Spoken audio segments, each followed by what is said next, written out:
The clock on the nightstand blinked 6 a.m. Too early to be up by choice, too late to try and fall back asleep. My joints ached as I sat up slowly. The arthritis in my knees had flared up again, but I tried not to let it show. I had learned to hide pain. It had become second nature. From downstairs, I heard my granddaughter's voice. "Grandma, are you awake? Mom says she's late and you have to take us to school." Of course she was late. When wasn't Amanda late? "I'm coming, sweetie," I called out, trying to sound cheerful. In the bathroom, I splashed cold water on my face and glanced at my reflection. 62. Wrinkles, graying hair, tired eyes, but behind the age, I still felt like the girl who once dreamed of traveling, of photographing the world, of chasing something bigger, dreams shelved for a husband, a daughter, and a life that never had room for me. I dressed in silence. The clothes I had were plain and practical, just like my presence in Amanda's house. The kitchen, as usual, was in chaos. 10-year-old Lily and 8-year-old Jacob sat at the table, glued to their tablets, barely touching their cereal. "Good morning, darlings," I said, kissing them each on the head. "Where's your mom?" "In her room," Jacob mumbled, still staring at the screen, yelling on the phone. No surprise there. Amanda, head of marketing at a tech firm, was always yelling about something. "Finish your breakfast, please," I said, already knowing they wouldn't. "I don't want to," they answered in unison. While the kids looked for their backpacks, Amanda stormed into the kitchen, tall, polished, perfect. She barely looked at me. "Mom, can you take them? I have a meeting in 40 minutes. Sales messed everything up again." "Sure, honey," I nodded. "I'm not feeling well today, though. The arthritis." She cut me off with an eye roll. "Mom, do you have a new ailment every day? Your back, your joints, your heart. Can you go one day without complaining?" I said nothing, just swallowed the pain and reached for the keys. 3 years ago, when my husband passed away, Amanda had suggested I move in with her. "You shouldn't be living alone at your age, Mom," she had said. It sounded kind, logical even. So I sold our house, my home of 35 years, and used the money to help her buy a bigger place. That was the beginning of the quiet unraveling. She called my upstairs room the guest bedroom, though there were never any guests. It was small, cramped, and far from the rest of the house. But I convinced myself it was enough, that it was fine. It didn't take long for me to understand my new role. Free nanny, housekeeper, cook, chauffeur. Anything but mom. Certainly not grandma in the warm, fuzzy sense. I handled school drop-offs, homework, lunches, dinners, laundry, and cleaning. Amanda didn't ask. She expected. I couldn't remember the last time she thanked me. So this morning, as I drove the kids to school with aching joints and a rising fever, I thought back to the dreams I once had. When I was young, I wanted to be a photographer. I dreamed of visiting Paris, of capturing faces and moments across the world. But then I met Charles, fell in love, got married, and Amanda came not long after. I had no regrets about loving them, but somewhere along the way I stopped existing as myself. I became someone's wife, someone's mother, then someone's burden. That afternoon, after returning from school drop-off, I cleaned the bathrooms, folded laundry, and made lunch. By evening, my fever had worsened. My body felt like it had been hit by a truck. When Amanda finally came home around 8 p.m., she found me lying down. I'd hoped she'd show concern, but instead, "Mom, the kids say you've been acting weird all day. What's wrong?" "I think I have a fever," I said, struggling to sit up. "My whole body aches." Amanda paused. For a moment, I thought she might walk closer. Instead, she stepped back. "You probably have the flu. I can't get sick. Neither can the kids. I have a huge presentation in 3 days." I swallowed hard. "I took medicine. I just need to rest." "You need to leave," she said. I blinked. What? What?" "You need to leave," Amanda repeated, this time with more firmness. I sat up slowly, trying to make sense of her words. My head throbbed. "Leave where?" "Amanda, I don't have anywhere else to go." "A hotel. A friend's place." "I don't know, Mom," she said, exasperated. "But you can't stay here. Jacob has asthma. He can't risk getting sick." Her tone was sharp, businesslike, like I was a task to remove from her schedule. "Amanda, I don't have money for a hotel," I said quietly. "I haven't kept in touch with anyone since I moved in here. You know that." She rolled her eyes. "Oh, come on, you're acting like I'm throwing you onto the street. This is just temporary. Until you're better."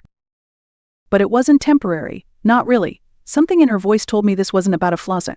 This was about me becoming inconvenient. She walked out of the room and returned a few minutes later, tossing a few bills on the bed. "Here, $7, that'll cover the bus to downtown and maybe a cup of tea or something. There's a shelter near the center. They take sick people too." I stared at the crumpled bills in disbelief. "You're kicking me out," I said. "Your mother, sick." "Don't be so dramatic," she snapped. "It's just for a few days.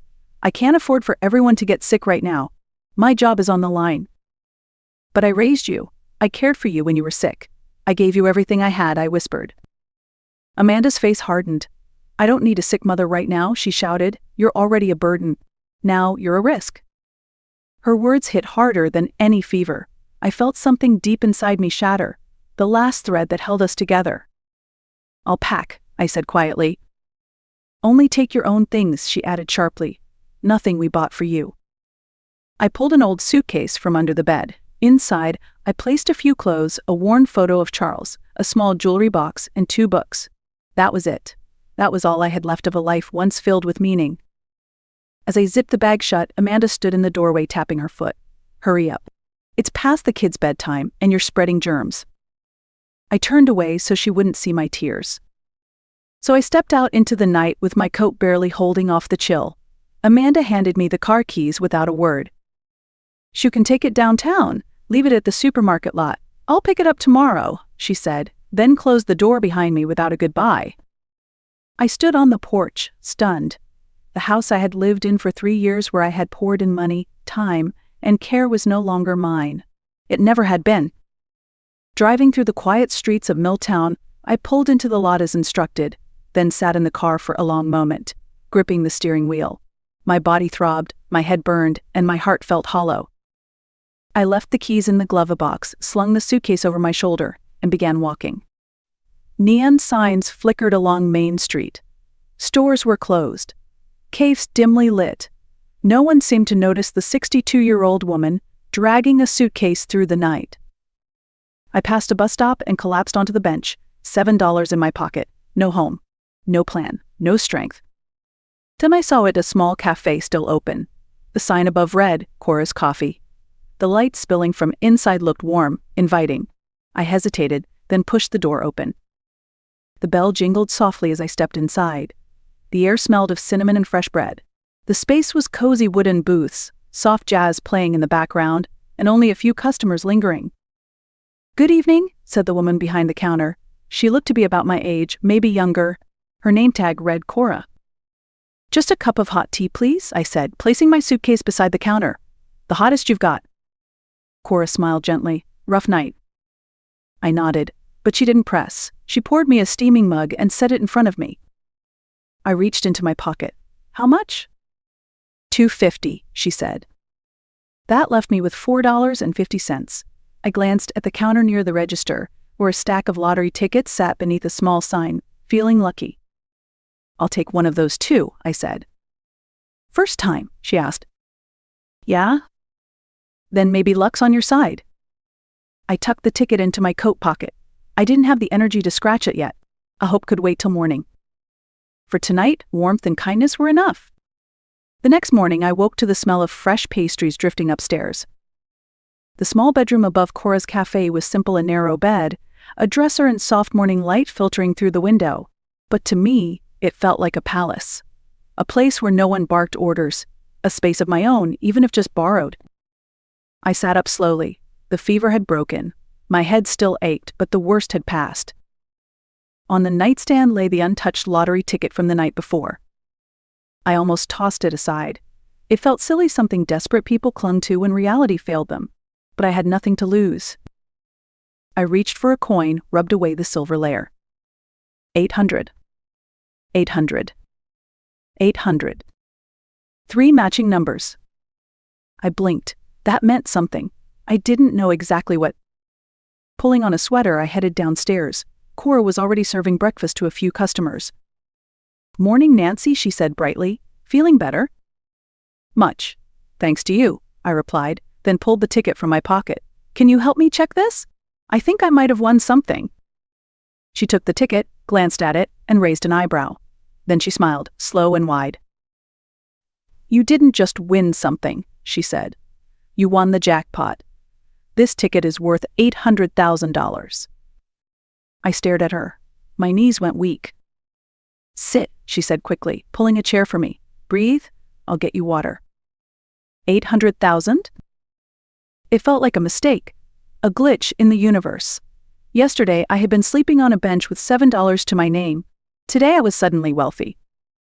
When Cora returned, I whispered, "Are you sure?" "Absolutely. I know the numbers. This one's the top prize." She sat beside me. "Listen, don't tell anyone yet. Not until you figure out what you want to do. People change when money's involved, especially family." "Family?" My chest tightened. Amanda would find out, eventually. But for now, it was my secret. Cora smiled kindly. "My nephew Lucas works at a bank. Trustworthy, discreet. I'll ask him to stop by and help you handle the claim properly." I nodded slowly, still in shock. $800,000? It wasn't just money. It was freedom. It was a second chance. And maybe, just maybe, it was finally my turn to live. Lucas came that afternoon. He was in his early 30s, neatly dressed, calm, and professional. After confirming the ticket was legitimate, he explained the next steps: identity verification, tax deductions, and setting up a secure account. "After taxes," he said, "you'll receive about $560,000. Even the after-tax amount felt surreal. I had never seen that much money in my entire life, not in a bank account, not in a dream. Lucas promised to handle the paperwork and suggested I lay low for a few days. Lottery wins spread fast, even in a small town. Cora offered me a deal: stay upstairs rent-free for now, help out at the cafe part-time, and rest while I figured things out. I accepted. For the next few days I worked the register, served coffee, and wiped down tables. It was simple, honest work, but it came with something I hadn't felt in a long time: appreciation. Customers smiled at me. Cora always said thank you. No one rolled their eyes when I mentioned my joints hurt. No one called me a burden. When I wasn't working, I started thinking about what to do with the money. The first decision came easily. I needed my own space, not a guest room, not someone else's attic, a home that belonged to me. I found a sunny apartment near the town square. It had big windows, clean white walls, and a cozy kitchen. Nothing fancy, just mine. The second thing, self-care. I booked a doctor's appointment, had a full checkup, and picked up medication for my arthritis. I even joined a gentle yoga class at the community center.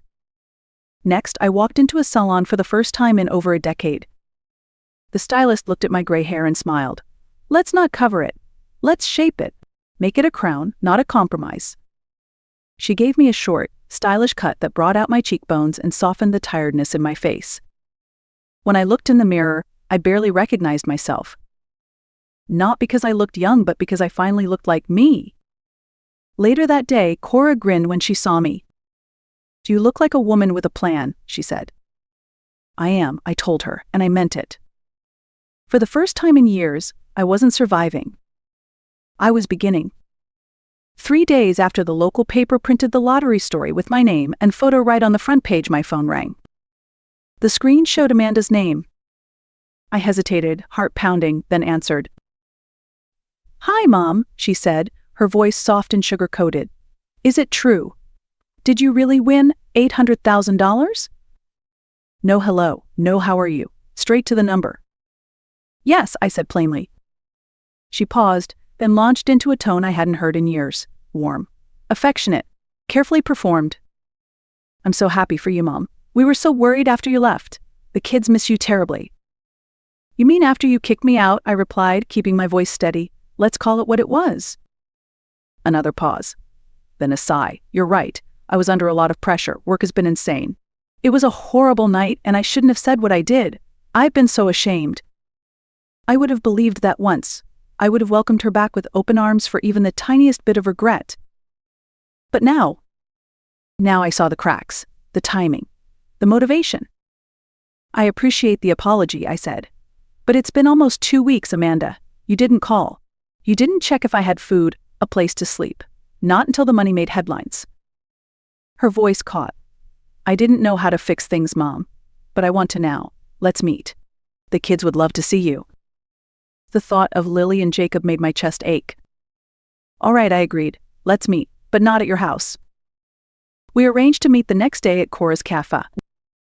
I arrived early, sipping herbal tea to calm my nerves. At exactly 3 o'clock, the door opened. Amanda walked in with the kids. She looked flawless, as always, hair perfect, clothes immaculate, but there was something different in her eyes. Hesitation, maybe even fear. She scanned the room and did a double take when she saw me. She hadn't recognized me at first. I stood up. Hi, Lily, Jacob. They rushed over and hugged me tightly. You look so cool, Grandma, Lily said with wide eyes. Amanda hung back, watching. You look different, she said. I feel different, I answered. And I meant it. Amanda sat across from me, the kids happily sipping milkshakes nearby. So, she began, stirring her coffee. Are you staying at a friend's house now? No, I said. I've rented an apartment. It's lovely. Bright, quiet, and all mine. Amanda blinked, clearly surprised. Oh, I thought maybe you'd come back. The house isn't the same without you. There it was, the real reason for the visit. I looked her straight in the eye. Why would I come back, Amanda? We're family, she said with a smile that didn't quite reach her eyes. The kids miss you. I miss you. We can make things right. I sipped my tea calmly. 2 weeks ago, I was a burden, a threat. What's changed? She faltered. Mom, you were sick. I panicked. I didn't mean to push you out. You didn't panic, I said gently. You calculated. You decided I was disposable. You said exactly what you meant. Amanda glanced nervously at the children, then whispered, Mom, please, let's move past that night. We can fix this. I leaned in. Can we? Because I remember your words. I don't need a sick mother. That wasn't stress talking. That was truth. Her smile faded. P. What do you want me to say? She snapped under her breath. That I regret it. Fine. I do. But we're here now. Let's move on. Come home. We'll make you comfortable. We can even get a private doctor if you want. There it was again. The slip. Now that I have money, I said softly, you're ready to have me back. Amanda stiffened. Don't be like that. I came because I care. No, you came because I'm valuable again. I turned to the children. I love you both so much. You can visit me anytime. My door will always be open. Amanda stood up sharply, grabbing her purse. You'll regret this. You'll die alone. I stood too, calm and steady. I'd rather live alone in peace than stay where I'm only wanted when I'm useful.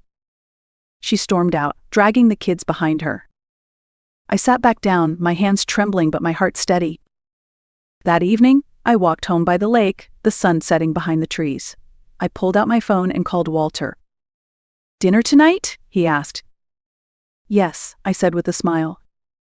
As I looked out over the water, I felt it clearly. This wasn't just freedom. It was dignity.